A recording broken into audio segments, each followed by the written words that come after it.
हाँ जी, स्वागत है ਤੁਹਾਡਾ ਸਾਰਿਆਂ ਦਾ ਸਾਡੇ YouTube channel exam study with job alert ਤੇ। ਸੋ ਪੰਜਾਬ ਦੇ ਵਿੱਚ ਵਨ ਵਿਭਾਗ ਭਰਤੀ ਨੂੰ ਲੈ ਕੇ ਆਫੀਸ਼ੀਅਲ ਨੋਟੀਫਿਕੇਸ਼ਨ ਜਿਹੜਾ ਆਊਟ ਹੋ ਚੁੱਕਿਆ ਹੈ, ਜਿਹਦੇ ਵਿੱਚ ਫੁੱਲ ਪ੍ਰੋਸੈਸ ਇਸ ਭਰਤੀ ਦਾ ਦਿੱਤਾ ਗਿਆ ਹੈ। ਕਿਵੇਂ ਤੁਹਾਡੀ ਚੋਣ ਹੋਏਗੀ, ਕੌਣ ਅਪਲਾਈ ਕਰ ਸਕਦਾ ਹੈ, ਕਿਹੜੀ ਐਲੀਜੀਬਿਲਟੀ ਹੈ, ਕਿੰਨੀ ਫੀਸ ਹੈ। ਸੋ ਫਿਜ਼ੀਕਲ ਟੈਸਟ ਬਾਰੇ ਪਹਿਲਾ ਪੇਪਰ ਹੋਏਗਾ ਜਾਂ ਐਗਜ਼ਾਮ ਹੋਏਗਾ, ਸਾਰੀ ਜਾਣਕਾਰੀ ਜਿਹੜੀ ਦਿੱਤੀ ਗਈ ਹੈ। ਸੋ ਇਸੇ ਵੀਡੀਓ ਦੇ ਵਿੱਚ ਤੁਹਾਡੇ ਨਾਲ ਸਾਰੀ ਜਾਣਕਾਰੀ ਸ਼ੇਅਰ ਕਰਨ ਜਾ ਰਹੇ ਹਾਂ। ਡੇਲੀ ਅਪਡੇਟ ਮਿਲਦੀ ਰਹੇ ਚੈਨਲ ਨੂੰ ਸਬਸਕ੍ਰਾਈਬ ਤੇ ਬੈਲ ਆਈਕਨ ਆਲ ਤੇ ਪ੍ਰੈਸ ਜ਼ਰੂਰ ਕਰ ਲਿਓ। ਤਾਂ ਸ਼ੇਅਰ ਕਰਦੇ ਹਾਂ ਜੀ पूरी जानकारी। ਤਾਂ ਅਧੀਨ ਸੇਵਾਵਾਂ ਚੋਣ ਬੋਰਡ ਪੰਜਾਬ ਦੇ ਅਧੀਨ ਹੈ ਜਿਹੜਾ ਹੈ 1 ਸੈਕਟਰ 68 SS ਨਗਰ ਮੁਹਾਲੀ, ਇਸ਼ਤਿਹਾਰ ਨੰਬਰ 7/2022। ਸੋ ਵਨ ਵਿਭਾਗ ਜਿਹਨੂੰ ਆਪਾਂ ਫੋਰੈਸਟ ਗਾਰਡ ਕਹਿੰਦੇ ਆ, ਇਹ ਆਫੀਸ਼ੀਅਲ ਨੋਟੀਫਿਕੇਸ਼ਨ ਜਿਹੜਾ ਦੇਰ ਰਾਤ ਜਾਰੀ ਕਰ ਦਿੱਤਾ ਗਿਆ। ਸਭ ਤੋਂ ਪਹਿਲਾਂ ਮਹੱਤਵਪੂਰਨ ਮਿਤੀਆਂ ਦੀ ਗੱਲ ਕਰਦੇ ਹਾਂ। ਇਸ਼ਤਿਹਾਰ ਪ੍ਰਕਾਸ਼ਿਤ ਹੋਣ ਦੀ ਮਿਤੀ ਸੀ 11/5/2022। ऑनलाइन अर्जियाँ ऑनलाइन अप्लाई करने की मिति जी 19/5/2022 तो स्टार्ट हो चुकी है। ऑनलाइन अर्जियाँ सबमिट और अप्लाई करने की आखिरी मिति जी 28/6/2022 रखी गई है शाम के 5 बजे तक। और फीस भरने की मिति जी 1/7/2022 रखी गई है। बाकी जो भी संविधान की धारा के अनुसार तो ये 3 तरह दी पोस्टां ने। ग्रुप सी दी पोस्टां ने वन विभाग के, तो जिहदे उपर रेंजर दीयां 2 पोस्टां ने, फॉरेस्टर दीयां भी 2 पोस्टां ने, अते वन गार्ड दीयां 200 असामियां ने।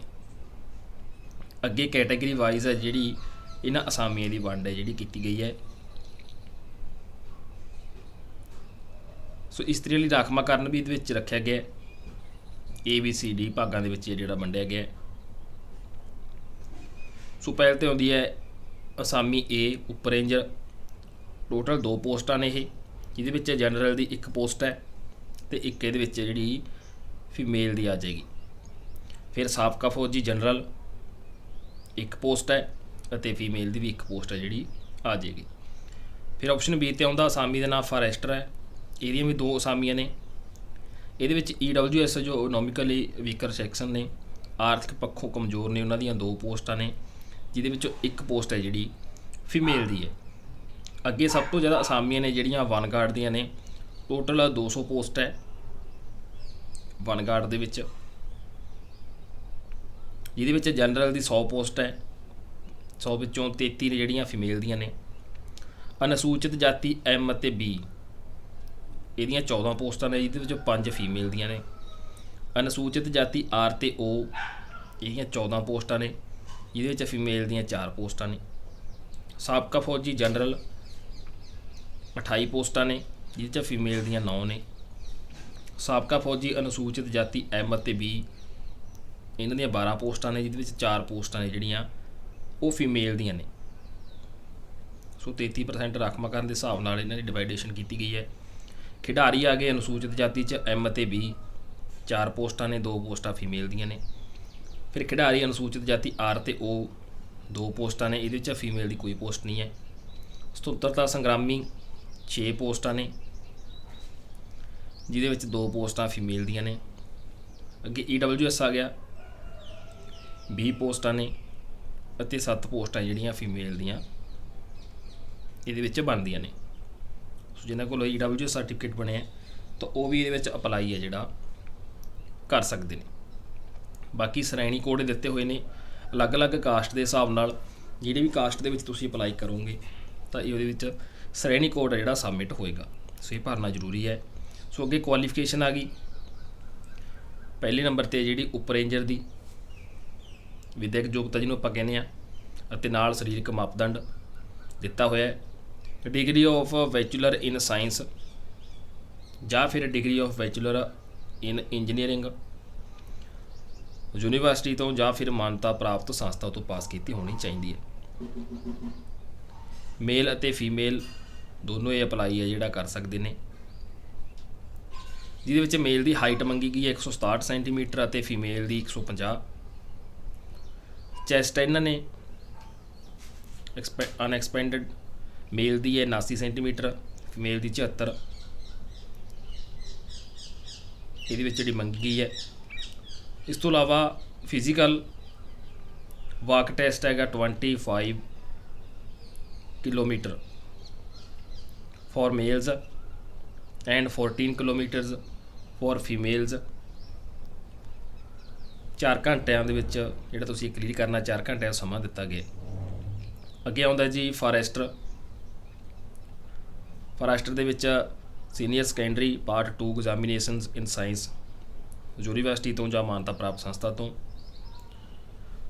ਫਿਜ਼ੀਕਲ ਸਟੈਂਡਰਡ ਦਿੱਤਾ ਗਿਆ ਹੈ, ਹਾਈਟ ਮੇਲ 167, ਫੀਮੇਲ 150।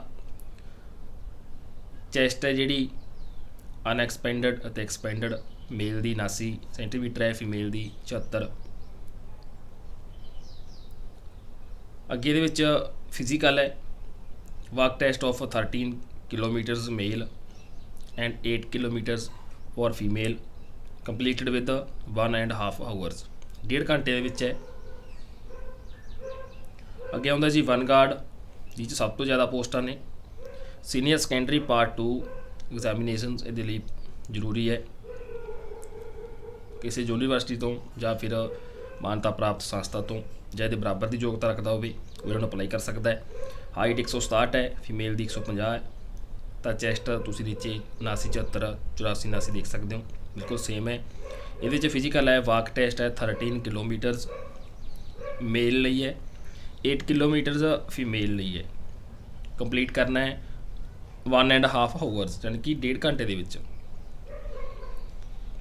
ਸੋ ਬਾਕੀ ਪੋਸਟਾਂ ਜਿਹੜੀਆਂ ਵਧਾਈਆਂ ਘਟਾਈਆਂ ਜਾ ਸਕਦੀਆਂ ਨੇ, ਇਹ ਤਾਂ ਨੋਰਮਲੀ ਹੁੰਦਾ ਹੈ, ਹਰ ਇੱਕ ਨੋਟੀਫਿਕੇਸ਼ਨ ਦੇ ਵਿੱਚ ਦਿੱਤਾ ਗਿਆ। ਸਾਰੀ ਜਾਣਕਾਰੀ ਇਹਨਾਂ ਨੇ ਕਾਸਟ ਦੇ ਹਿਸਾਬ ਨਾਲ ਜਿਹੜੀ ਦਿੱਤੀ ਗਈ ਹੈ। ਤਨਖਾਹ ਸਕੇਲ ਇਹਨਾਂ ਸਪੈਸ਼ਲ ਇਹਦੇ ਵਿੱਚ ਦਿੱਤੀ ਗਈ ਹੈ। ਉੱਪਰ ਰੇਂਜਰ ਦੀ 35,400, ਫਾਰੈਸਟਰ ਦੀ 25,500, ਵਨ ਗਾਰਡ ਦੀ 21,700 ਤਨਖਾਹ ਜਿਹੜੀ ਉਹ ਦਿੱਤੀ ਜਾਏਗੀ। ਉਮਰ ਸੀਮਾ 1/1/2022 ਤੋਂ ਕਾਊਂਟ ਕੀਤੀ ਜਾਏਗੀ। ਕਿਸੇ ਵੀ ਸ਼੍ਰੇਣੀ ਦੇ ਉਮੀਦਵਾਰ ਦੀ ਉਮਰ 18 ਸਾਲ ਤੋਂ ਘੱਟ ਨਹੀਂ ਹੋਣੀ ਚਾਹੀਦੀ। ਜਨਰਲ ਸ਼੍ਰੇਣੀ ਦੇ ਉਮੀਦਵਾਰਾਂ ਦੀ ਉੱਪਰਲੀ ਉਮਰ ਸੀਮਾ ਜਿਹੜੀ 37 ਸਾਲ ਤੋਂ ਵੱਧ ਨਹੀਂ ਹੋਣੀ ਚਾਹੀਦੀ। ਜੋ ਪੰਜਾਬ ਸਟੇਟ ਦੇ ਅਨੁਸੂਚਿਤ ਜਾਤੀ ਪਛੜੀ ਸ਼੍ਰੇਣੀ ਦੇ ਵਸਨੀਕ ਨੇ ਤਾਂ ਉਮੀਦਵਾਰਾਂ ਦੀ ਵੱਧ ਤੋਂ ਵੱਧ ਉਮਰ ਦੀ ਉੱਪਰਲੀ ਸੀਮਾ 42 ਸਾਲ ਹੋਵੇਗੀ। ਰਾਜ ਅਤੇ ਕੇਂਦਰੀ ਸਰਕਾਰ ਦੇ ਕਰਮਚਾਰੀ ਲਈ ਉਮਰ ਦੀ ਉੱਪਰਲੀ ਸੀਮਾ ਵਿੱਚ ਛੋਟ ਦਿੰਦੇ ਵੱਧ ਤੋਂ ਵੱਧ ਉਮਰ ਸੀਮਾ ਜਿਹੜੀ 45 ਸਾਲ ਹੋਵੇਗੀ। ਬਾਕੀ ਐਕਸ ਸਰਵਿਸਮੈਨ ਨੇ ਜੋ ਇਹਨਾਂ ਦੀ ਸਰਵਿਸ ਦੇ ਹਿਸਾਬ ਨਾਲ ਜੋ ਏਜ ਜਿਹੜੀ ਪਲੱਸ ਮੈਨਸ ਕੀਤੀ ਜਾਂਦੀ ਹੈ ਉਸ ਦੇ ਹਿਸਾਬ ਨਾਲ। ਜੋ ਪੰਜਾਬ ਦੇ ਦਿਵਿਆਂਗ ਉਮੀਦਵਾਰ ਨੇ ਤਾਂ ਉਮਰ ਦੀ ਉੱਪਰਲੀ ਸੀਮਾ ਵਿੱਚ 10 ਸਾਲ ਦੀ ਛੋਟ ਦਿੰਦੇ ਹੋਏ ਵੱਧ ਤੋਂ ਵੱਧ ਉਮਰ ਸੀਮਾ 47 ਸਾਲ ਹੈ ਜਿਹੜੀ ਦੇ ਵਿੱਚ ਰੱਖੀ ਗਈ ਹੈ।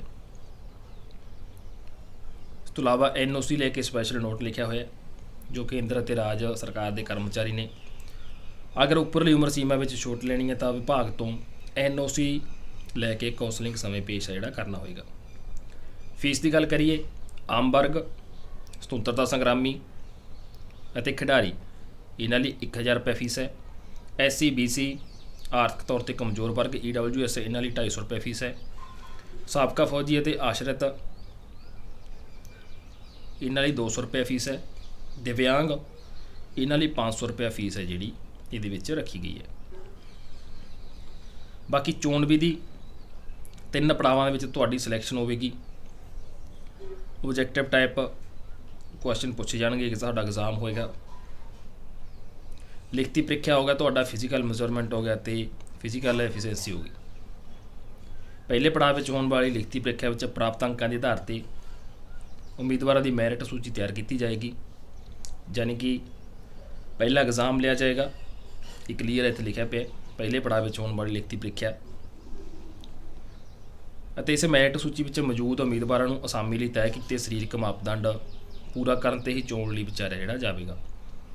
ਫਿਰ ਦੂਜੇ ਪੜਾਅ ਦੇ ਵਿੱਚ ਮੈਰਿਟ ਦੇ ਆਧਾਰ 'ਤੇ ਉਮੀਦਵਾਰਾਂ ਦਾ ਫਿਜ਼ੀਕਲ ਮੈਜ਼ਰਮੈਂਟ ਟੈਸਟ ਹੈ ਜਿਹੜਾ ਉਹ ਲਿਆ ਜਾਏਗਾ। ਫਿਜ਼ੀਕਲ ਮੈਜ਼ਰਮੈਂਟ ਟੈਸਟ ਦੇ ਵਿੱਚ ਤੈਅ ਮਾਪਦੰਡ ਪੂਰਾ ਕਰਨ ਵਾਲੇ ਉਮੀਦਵਾਰਾਂ ਦਾ ਤੀਜੇ ਪੜਾਅ ਦੇ ਵਿੱਚ ਫਿਜ਼ੀਕਲ ਐਫੀਸ਼ੀਐਂਸੀ ਟੈਸਟ ਲਿਆ ਜਾਵੇਗਾ। ਸੋ 3 ਪੜਾਅ ਦੇ ਵਿੱਚ ਇਹ ਭਰਤੀ ਪ੍ਰਕਿਰਿਆ ਜਿਹੜੀ ਪੂਰੀ ਹੋਏਗੀ। ਸੋ ਪਹਿਲਾ ਐਗਜ਼ਾਮ ਹੈ। ਉਪਰੋਕਤ ਦਰਸਾਈਆਂ ਅਸਾਮੀਆਂ ਵਾਸਤੇ ਵਿਚਾਰੇ ਜਾਣ ਲਈ ਹਰ ਸ਼੍ਰੇਣੀ ਦੇ ਉਮੀਦਵਾਰ ਲਈ ਲਿਖਤੀ ਪ੍ਰੀਖਿਆ ਵਿੱਚ ਘੱਟੋ ਘੱਟ 40% ਅੰਕ ਪ੍ਰਾਪਤ ਕਰਨੇ ਜ਼ਰੂਰੀ ਨੇ। ਪਹਿਲੇ ਪੜਾਅ ਦੀ ਲਿਖਤੀ ਪ੍ਰੀਖਿਆ ਵਿੱਚ 40% ਅੰਕਾਂ ਤੋਂ ਘੱਟ ਅੰਕ ਪ੍ਰਾਪਤ ਕਰਨ ਵਾਲੇ ਉਮੀਦਵਾਰਾਂ ਨੂੰ ਅਗਲੇ ਪੜਾਅ ਫਿਜ਼ੀਕਲ ਮੈਜ਼ਰਮੈਂਟ ਟੈਸਟ ਅਤੇ ਫਿਜ਼ੀਕਲ ਐਫੀਸ਼ੀਐਂਸੀ ਟੈਸਟ ਵਿੱਚ ਨਹੀਂ ਬੁਲਾਇਆ ਜਾਏਗਾ। ਸੋ ਲਿਖਤੀ ਪ੍ਰੀਖਿਆ ਵਿੱਚ 40% ਅੰਕ ਤੋਂ ਘੱਟ ਅੰਕ ਪ੍ਰਾਪਤ ਕਰਨ ਉਮੀਦਵਾਰ ਨੂੰ ਜਿਹੜਾ ਫੇਲ ਹੈ ਉਹ ਕਰਾਰ ਦਿੱਤਾ ਜਾਏਗਾ। ਸੋ ਇਸ ਤਰ੍ਹਾਂ ਚੱਲਦੇ ਆਪਣੇ ਚੈਨਲ 'ਤੇ ਕਲਾਸਾਂ ਜਿਹੜੀਆਂ ਸਟਾਰਟ ਹੋ ਚੁੱਕੀਆਂ ਨੇ। ਕੰਪਲੀਟ ਜੀਕੇ ਦੀਆਂ 3 ਵਜੇ ਕਲਾਸ ਹੁੰਦੀ ਹੈ। ਜੋ ਪਹਿਲੀ ਵਾਰ ਜੁਆਇਨ ਕਰ ਰਹੇ ਹੋ ਤਾਂ ਜ਼ਰੂਰ ਕਲਾਸ ਜੁਆਇਨ ਕਰ ਲਿਆ ਕਰੋ, ਕਿਉਂਕਿ ਆਫੀਸ਼ੀਅਲ ਨੋਟੀਫਿਕੇਸ਼ਨ ਵੀ ਆ ਚੁੱਕਿਆ ਹੈ। ਬਾਕੀ ਅੱਗੇ ਪੰਜਾਬ ਦੇ ਜਿਹੜੀਆਂ ਪੋਸਟਾਂ ਆਉਣ ਜਾ ਰਹੀਆਂ ਨੇ, ਆਉਣ ਵਾਲੇ ਦਿਨਾਂ ਵਿੱਚ ਨੋਟੀਫਿਕੇਸ਼ਨ ਆਊਟ ਹੋਣ ਜਾ ਰਹੇ ਨੇ, ਤਾਂ ਉਹਨਾਂ ਲਈ ਕਲਾਸ ਹੈ ਜਿਹੜੀ ਸਟਾਰਟ ਕਰੀ ਹੋਈ ਹੈ। ਮਿਕਸ ਜੀਕੇ ਕੁਐਸਚਨ ਨੇ। ਬਾਕੀ ਐਡਮਿਟ ਕਾਰਡ ਸੰਬੰਧੀ ਸਿਲੇਬਸ ਪੈਟਰਨ ਇਹ ਬਾਅਦ ਦੇ ਵਿੱਚ ਇਸ ਸਾਈਟ 'ਤੇ ਜਿਹੜਾ ਅਪਡੇਟ ਕੀਤਾ ਜਾਏਗਾ। ਜਦੋਂ ਵੀ ਅਪਡੇਟ ਕਰਨਗੇ ਨਾਲ ਦੀ ਨਾਲ ਜਾਣਕਾਰੀ ਤੁਹਾਡੇ ਨਾਲ ਸ਼ੇਅਰ ਕਰਦੇ ਰਹਾਂਗੇ। ਸੋ ਜੋ ਵੀ ਉਮੀਦਵਾਰ ਅਪਲਾਈ ਕਰਨਾ ਚਾਹੁੰਦੇ ਨੇ ਅੱਜ ਇਹਨਾਂ ਪੋਸਟਾਂ 'ਤੇ ਅਪਲਾਈ ਕਰ ਸਕਦੇ ਆ ਅਤੇ ਸਾਡੇ ਚੈਨਲ ਨਾਲ ਜੁੜ ਕੇ ਤਿਆਰੀ ਸਟਾਰਟ ਕਰ ਸਕਦੇ ਆ। ਸੋ ਕੰਪਲੀਟ ਜੀਕੇ ਦੀ ਕਲਾਸ ਜਿਹੜੀ ਆਪਾਂ ਸਟਾਰਟ ਕਰੀ ਹੋਈ ਹੈ। ਧੰਨਵਾਦ ਜੀ।